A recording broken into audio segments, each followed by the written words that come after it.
I will admit, I was not confident in Sonic Racing CrossWorlds. In fact, I thought the general audience would enjoy TSR more than this game. But now, having more than 12 hours with it, I can confidently say that Sonic Racing CrossWorlds is the best Sonic racer of all time.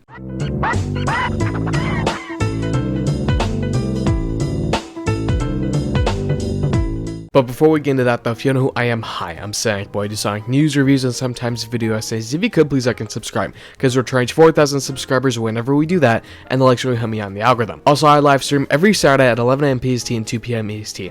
Please come check it out, we always have so much fun. My experience with the game goes all the way back to February earlier this year, when I tried the closed network test on PS5, and honestly, I just wasn't feeling it. Nothing about it felt right, and I genuinely preferred TSR over at that point, and that's the sentiment I had for a long time after it. Sure, some of the things that are coming to the game looked cool, such as Hatsune Miku or Minecraft, but what I could not justify was a $70 price point for the standard game. With the experience that I gained with the closed network test and the overall lack of anything too special, especially that $20 upcharge for the digital deluxe, I was set in my ways and that I probably wouldn't even get the game. But what changed my opinion so radically to the point of me getting the digital deluxe? Well, it was the open network test. I can't put my finger on what changed, but something from that point on just made me love the game, and honestly, I had withdrawals in between the point of the open network tests ending and me getting the full game. Safe to say that I was very excited to play the game, but then the review scores came in. We are on a generational run as Sonic fans when it comes to review scores. Getting high ones are a very new concept for us, but getting 2 9s in a row? Forget the Raptor, I'm already in heaven. It scored very well all across the board and even surpassed Mario Kart World in many reviewers' eyes. And I'm sure Sega is definitely very happy about this, considering they've said recently that they want to be surpassing Mario and Nintendo as a whole, and it seems like they've done it. They even made a commercial spoofing an old one they did in the 90s making fun of Nintendo, and it's safe to say they aren't really happy about it. If you go on Twitter, you'll see hundreds and hundreds of replies just posting an image of a broken van that's supposed to represent Mario Kart World, and honestly, this is probably one of the best things I've seen to come out of a Sonic marketing cycle. Some people between both fan bases have said that this is mean or bullying, and to those people I only have to say this: come race on our level. The first thing I want to get into is one of the most controversial aspects of the game, the price. Is it worth it? No, absolutely not. I got over the honeymoon phase for this game fairly quickly, and while I can admit this is my favorite Sonic racing game, it's still not worth the price they're asking for. $70 for a racing game in general is frankly absurd, and I don't know why they thought they could get away with this price, but I can guarantee you it's because of Nintendo. Mario Kart World is priced at $80, and game prices have been on the general upward slope for a few years now. First it was $70, and now it's $80. I totally expected it, but I definitely don't like it, and don't even get me started on the digital deluxe price. One final thing about the price that I would like to clarify is that I have no issue with the $20 upcharge for the digital deluxe. I think there's enough content here to justify that price increase. The thing I have a problem with is the base game being $70. I think a $40 to $50 would have been perfect, and I'd even take a $60 price for the base game too. That way the digital deluxe could have been in the range of $60 to $80. I really hope this trend doesn't continue, because if Sega thinks they can charge $70 for a Sonic racing game, just imagine what they'll charge for the next mainline Sonic game, the Frontiers 2. Getting into the actual game, it's great, although I only get to play half of it because I have to pay for the online modes. I need to pay for online crossplay? What system am I using, PlayStation? This means that I not only can't play the base online mode, I can't interact with my friends and audience that have the game, I can't play festivals such as the first Hatsune Miku one that's happening as I write the script and record this, by the way, and now as of me editing this, the Minecraft festival's already launched. But I also can't get the rewards that are offered during this event, and as far as I'm aware, there's no other way to get them. This is a serious problem for those who don't want to or can't play online, and honestly, it is a big disappointment. However, I can't blame Sega on this one. I have to blame PlayStation, because they are the ones who want the money for us to play online, even though I can do it in a game I don't even have to pay for. Although, from what I did play of the first 2 tests that were done for the game, I can safely say that it is extremely fun, it's chaotic, and despite what people say, there is in fact a meta for the game that you can win races with. But I just didn't get that much time with either of the tests, so I couldn't figure out exactly what it was. I just know there is one. I know it. Let's move on to the mode that you'll most likely spend the most time in, which is the offline mode. This includes the Grand Prix mode, the race park, and the time trials. Before you even arrive at any of these modes, you get to choose your character, vehicle, and gear set. The character roster is the best that the Sonic Racing series has ever seen. 23 Sonic characters are available to you at the beginning of the game, and you can unlock Super Sonic by being all of the rival racers in the Grand Prix mode. This doesn't even include the DLC and free update characters that I'll mention later, but after all of the DLC is released, there will be somewhere in the range of 50 plus characters in this game, which is insane. This is definitely the best we've seen, even if I do think there could have been more characters included, such as the classic cast, the IDW original characters, Maria and Gerald Robotnik, or the countless one-offs from the series such as Mephiles, Infinite, Neomel Sonic, Chaos, Tikal, people like that. The vehicle system in this game is one of the best customization systems I've seen in a video game. You have 5 different vehicle types to choose from: speed, handling, acceleration, power, and boost, with the boost being the extreme gearboards. Just so you know, the extreme gearboards are literally just cars that flow. I'm not even kidding about that. They control exactly the same, much to the dismay of Sonic Riders fans around the world, but at least they still control well, right? From there, you can customize the make of your cars, matching different car parts with one another. You can also customize different things like the paint job, decals, horns, and auras that appear in lobbies and at the beginning of races. Team Sonic Racing had a very similar system as well, but it wasn't nearly as in-depth as this one. Every single part has different stats that stack with your character's own stats to create a unique type of car. With how in-depth the system already is, I would have expected to mix and match every single part, like combining a speed front with the power back. But now that I think about it, I know why they did it. The extreme gear would have looked really awkward mixed with another piece of a car, especially the collaboration ones. The final pre-race decision you need to make is the gadget system. 70 plus different gear parts that you can unlock by playing the game that give you different abilities and stat boosts. This is a genius system. It's very balanced. There is no one single gadget combination that trumps all of the other ones. They all have their advantages and disadvantages, which means every single racer can find the combination that best suits them, but it won't necessarily give them the advantage. The plate I've cultivated includes Air Trick Expert, Quick Recovery, and Maximum Traction.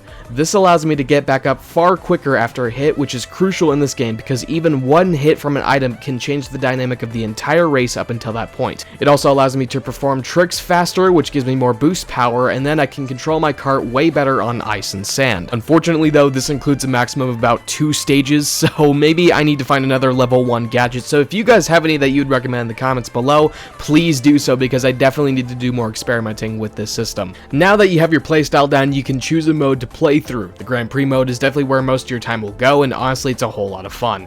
You can choose one of 23 different rivals that each have 10 difficulty levels. Luckily it's not randomized, so you can choose any racer at any time, so if you want a specific interaction between your character and the rival, you can always switch them. Every single character in the base roster has their own individual reaction with every single rival racer.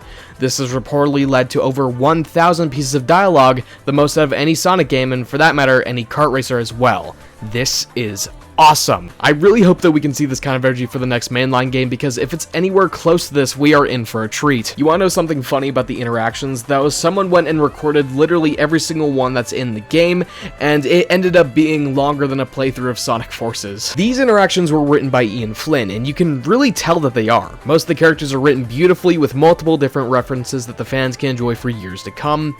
Except for Amy, of course. Way earlier this year, I was going to make a new What Happened To video about Ian Flynn, but I decided not to, mostly because looking back on it, the script was an extremely bad faith look at the man and his recent controversies.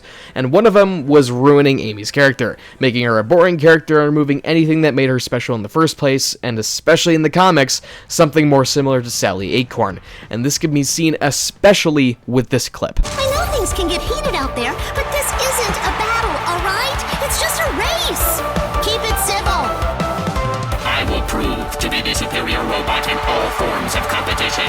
Cry about it on your own time. In the spirit of competition, I wish you a good race. Just keep the trash talk to a minimum, please. The only trash around here is your driving skills. Save yourself the embarrassment and pull over. What? Where's the sass? Where's the signature attitude we always seen from Amy, even while being written under Ian Flynn? This isn't what this video is about, but I just needed something to vent about quickly before we get onto the Grand Prix. There are 8 Grand Prix and 2 more coming down the line that include DLC tracks. Overall, this includes 24 tracks and 15 CrossWorlds across all of the Grand Prix events, and with the main stages becoming CrossWorlds after beating all of them once, this provides much needed variety to a game that wouldn't have been there otherwise without the CrossWorlds mechanic. These tracks all have amazing aesthetics and levels level designs. Some of these courses are returning ones from past Sonic racing games, but also some original ones, and some that are from levels in games we haven't heard Sega acknowledge in years. Tracks like Metal Harbor from SA2, Water Palace from Sonic Rush, and Dinosaur Jungle from Sonic and the Secret Rings that are insane deep cuts, and I'm glad they got into the game. However, the originality cannot be understated as well. E-Stadium, Rainbow Garden, Colorful Mall, Crystal Mine, and so many others that provide great landscapes for us to race through. Then comes the CrossWorlds. The second lap of every race has a new location you'll be taken to and chosen by the player in first place, and this can either be a specific choice or a randomized one. Each of these could definitely be their own 3-lap races, although they never overstay their welcome considering they're all only 1 lap. Funnily enough though, in time trials, when you click on a CrossWorld, they are in fact 3 laps, and honestly, it's so much fun, just like I said. Third lap isn't just the first one over again. There are significant changes to each map that can change the outcome of the race, whether it be a brand new shortcut through a warp ring or changing of terrain of the track and providing the super item boxes in certain areas. Nothing ever has the time to get stale while playing any of the tracks. Everything up until this point may just be straight glaze, or at least it seems like that to you guys, so let me just say this. Starlight Carnival sucks! This might be a skill issue on my part, but it is genuinely unplayable when you don't have steering assist on, because the track is surrounded by a bottomless pit when not inside a ship or flying. So this means if you get hit with an item, you will go flying off the track and lose your position in the race, and oftentimes end up in last place. And if you're still disoriented after that, you won't be able to drift in time and you'll fall off again. This is very annoying and it completely ruins my races most of the time, which is why I consider it to be the worst CrossWorld in the game. After completing all of the Grand Prix that are available right now in Sonic Speed, you can unlock Supersonic Speed and Mirror Mode.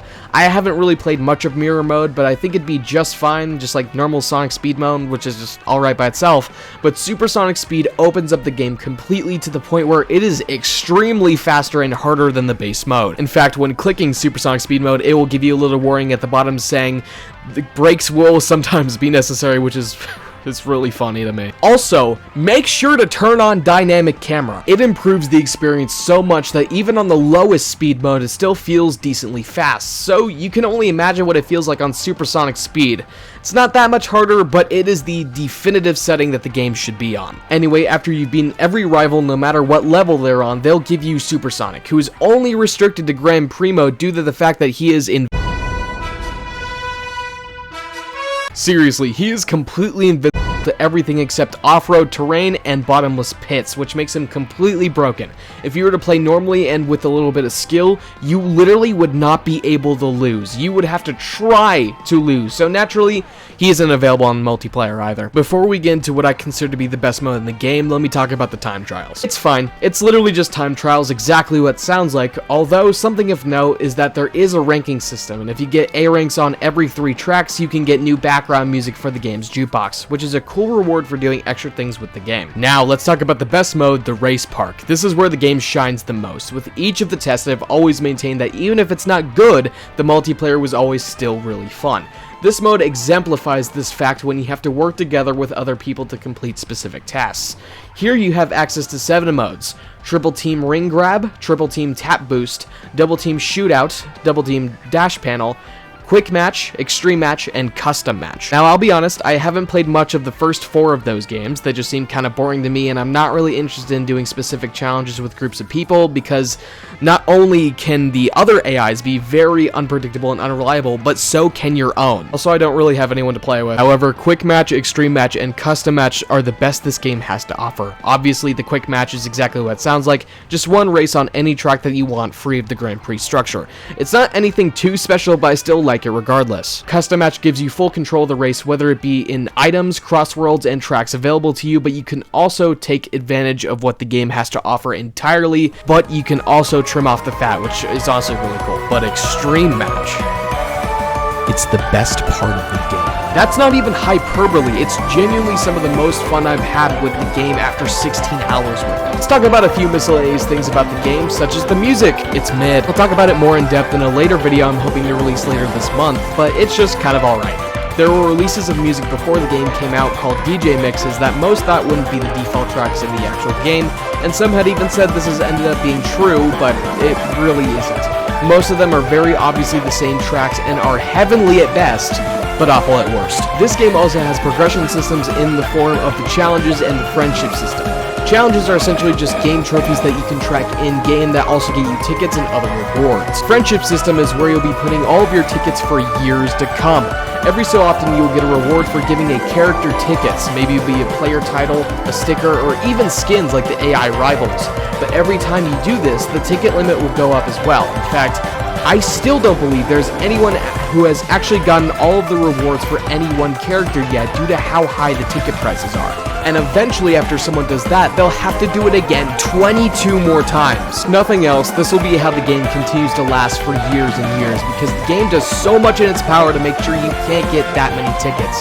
There could be really cool things in there like cars and highly anticipated skins that we've been wanting for a long time, but we wouldn't even know about them for months or even years after the game's release. Overall, Sonic Racing CrossWorlds is a triumph in how to make a good Sonic Racing game and should be the golden standard going forward when making a Sonic Racing game, or even Sonic games as a whole. I'd give it a solid 9 out of 10. Some flaws are too big to ignore, but overall, it's awesome. But as most of you know, this game still has DLC left and a full-on season pass that still has almost a full year left to go. Starting with Hatsune Miku, who comes with the game, Joker in October, Ichiban Kasuga in November, and 10 other free update characters coming down the line. Then the season pass will run concurrently, starting with Minecraft in October, SpongeBob in November, and then Pac-Man, Mega Man, TMNT, and Avatar coming sometime in 2026. Like I had said earlier, the Minecraft DLC is in fact out as of me editing this video, and honestly, it's really fun. I enjoyed playing as Steve, Alex, and the Creeper, playing in the minecart, which has a bunch of insane customization things that it's just great, dude. I love the track. I think it's really cool how many locations we go through, how animated everything is there. Honestly, it's just really good, and if this is anything to go by, the next 5 or so tracks that we get are going to be incredible. Also, just a bit of a PSA, for whatever reason my PS5 automatically downloaded the PlayStation 4 version of this DLC pack. I don't know why I did that, but when I re-downloaded it, it was fine, so just make sure you know which version you're downloading so you can play it immediately. And Iizuka has even said that the game might be supported even longer than the already announced roadmap, which would be insane if true. It seems as though I've found my definitive racing game, and I'm sure many others have as well, but to those who haven't, I'm sure this video is good enough reason for you to do so, but if you're still not convinced, all I have left to say to you is, come race on a level. But yeah, that's pretty much everything I wanted to review today. I know this was a long video, I'm sure some of you didn't really want to sit through all of it, I'm sure you would have liked a condensed version, but to those who stayed, I thank you. I'm also so glad to be free of a script, dude. Like, I've been sitting here so frustrated for an hour, actually more than an hour now, recording the entire video. I am so glad to be free of it. So let me know what you guys think of Sonic Racing CrossWorlds down in the comment section below, and I'll see you in the next video. Bye.